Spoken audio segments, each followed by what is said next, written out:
কিয়ামতের 10টা নিদর্শন আছে বড় বড়, তার মধ্যে একটা হচ্ছে দাব্বাতুল আরদ, জমিন থেকে ফুঁড়ে একটা প্রাণী বের হবে। আর এখন মানুষ এগুলো বিশ্বাস করবে না আমি জানি, 2 দিন পর নাসা যখন বলবে তখন বিশ্বাস করবে। কথা কি বুঝতে পারছেন? তবে প্রাণী এই পৃথিবীর নিচে আছে। রাসূল সাল্লাল্লাহু আলাইহি ওয়াসাল্লাম বলছেন 10টা আলামত না আসা পর্যন্ত কিয়ামত হবেই না। তার মধ্যে একটা হচ্ছে দাব্বাতুল আরদ, জমিন থেকে একটা প্রাণী বের হবে, এবং এই প্রাণী শুধু বেরই হবে না, মানুষের সাথে কথাবার্তা বলবে। এবার মানুষের সাথে কথা বলবে প্রাণী। বিশ্বাস করছেন? এখন বিশ্বাস করছেন না জানি, কিন্তু প্রাণী মানুষের সাথে কথা বলবে।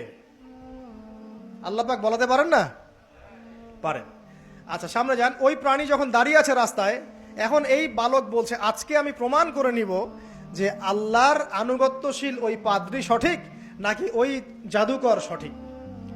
এবার সে একটা ইট হাতে নিল, পাথর হাতে নিয়ে এসে বলছে, আল্লাহ তোমার কাছে যদি ওই জাদুকরের কাজের চাইতে এই পাদ্রীর কাজ বেশি পছন্দনীয় হয়, এই ইটের আঘাতে এই জন্তুকে তুমি মেরে ফেলো আল্লাহ।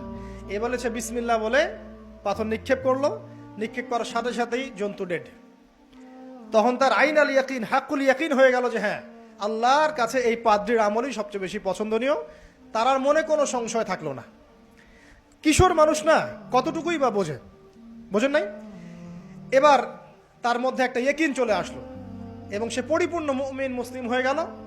এবার যখন সে রাজ দরবারে যায়, তার কাছে পেশেন্ট আসে, মানে একজন মানুষ এসেছে, সে বলছে যে আমার চোখে সমস্যা। সে চোখে হাত দেয়, হাত দিয়ে বলে যে আপনি আল্লাহর প্রতি ঈমান নিয়ে আসেন, আমি আল্লাহর কাছে দোয়া করব, চোখ ভালো হয়ে যাবে। এভাবে পেশেন্ট আসে, সে বলে আল্লাহর প্রতি ঈমান নিয়ে আসেন, আমি দোয়া করব, ভালো হয়ে যাবে। এভাবে আস্তে আস্তে তার নাম এবং খ্যাতি ছড়িয়ে পড়তে লাগলো। যেই তার কাছে আসে সে বলে আগে মুসলিম হন, ইমানদার হন, আল্লাহর প্রতি বিশ্বাস করেন, আমি দোয়া করব, ভালো হয়ে যাবে। চোখ অন্ধ ভালো হয়ে যাচ্ছে, কুষ্ঠরোগী ভালো হয়ে যাচ্ছে, হ্যাঁ, প্যারালাইজড রোগী ভালো হয়ে যাচ্ছে, আলহামদুলিল্লাহ। নবী ঈসা আলাইহিস সালাম এমনটা করেছিলেন না? আল্লাহ পাক চাইলে করতে পারেন। একদিন ওই রাজ দরবারের একজন মন্ত্রী আসছে, এবার ওই রাজার একজন এমপি সাহেব, তার চোখে সমস্যা, সে আসছে, এসে বলছে যে আমার এই চোখের সমস্যা, আমার চোখটাকে ভালো করার দরকার, তোমার কাছে কোনো ওষুধ আছে নাকি? সে বলছে যে আপনি আল্লাহর প্রতি ঈমান নিয়ে আসেন, আমি আল্লাহর কাছে দোয়া করব, আপনি ভালো হয়ে যাবেন। এবার সে আলহামদুলিল্লাহ ঈমান নিয়ে আনলো এবং সে ভালো হয়ে গেল। এই ভালো হয়ে যাওয়ার পরের দিন যখন সে আবার ওই পার্লামেন্টে গিয়েছে আর কি, ওদের তৎকালীন রাজদরবারে, এবার রাজা ওকে দেখে বলছে যে তোমার তো চোখ অন্ধ ছিল, কিভাবে শেফা লাভ করলে? তো সে বলে না কিভাবে শেফা লাভ করলো, সে বলতে চাচ্ছে না, কারণ সে আজ করছে যে বললে সমস্যা হবে। তো এক পর্যায়ে তাকে খুবই পিটুনি দেওয়া হচ্ছে, রিমান্ডে নিয়ে গিয়ে কঠিন মাইট দেওয়া হচ্ছে। এক পর্যায়ে সে মারের যন্ত্রণা সহ্য করতে না পারে বলে ফেললো যে ওই বাচ্চা, তার কাছে গিয়ে আমি আরোগ্য লাভ করেছি এবং সে আমাকে বলেছে যে তার রবের প্রতি ঈমান নিয়ে আসতে, তাহলে আমি শেফা লাভ করব। এই বাচ্চা এখন বলছে ফেরাউনের মতো যে আয়না রব্বুকুমুল আ'লা, আমি তো তোমাদের রব। নমরুদের মতো আমি তো তোমাদের রব, ঠিক আছে, আমি ছাড়া তোমাদের কে রব আছে? আমি তো জানি না যে আমি ছাড়া তোমাদের কোনো ইলাহ আছে। এবার এই লোকটাকে হত্যা করা হলো, এই এমপি সাহেবকে হত্যা করা হলো, বিকজ সে ঈমান নিয়ে আসে। এবার সেই বালককে ডেকে আনা হচ্ছে, বলা হচ্ছে বলো তুমি নাকি তোমার রবের নাম দিয়ে মানুষের ট্রিটমেন্ট করা শুরু করেছো? তখন সেই বালক বলছে হ্যাঁ, আমি এক আল্লাহর প্রতি বিশ্বাস করি এবং তার রাসূলের প্রতি বিশ্বাস করি, তার প্রেরিত আসমানি কিতাবে বিশ্বাস করি। এখন রাজা বলছে আমি ছাড়া তোমাদের কোন ইলাহ আছে আমি তো জানি না। এই সৈন্যবাহিনী শোনো, এই বালককে ধরো, ধরে নিয়ে গিয়ে উঁচু পাহাড়ে নিয়ে যাও, ওখান থেকে ফেলে দাও। কথা বুঝতে পারছেন? এবার তাকে নিয়ে যাওয়া হলো, ক্রস ফায়ার দেওয়া হবে, এবার উপরে নেওয়া হয়েছে, একদম পাহাড়ের উপরে।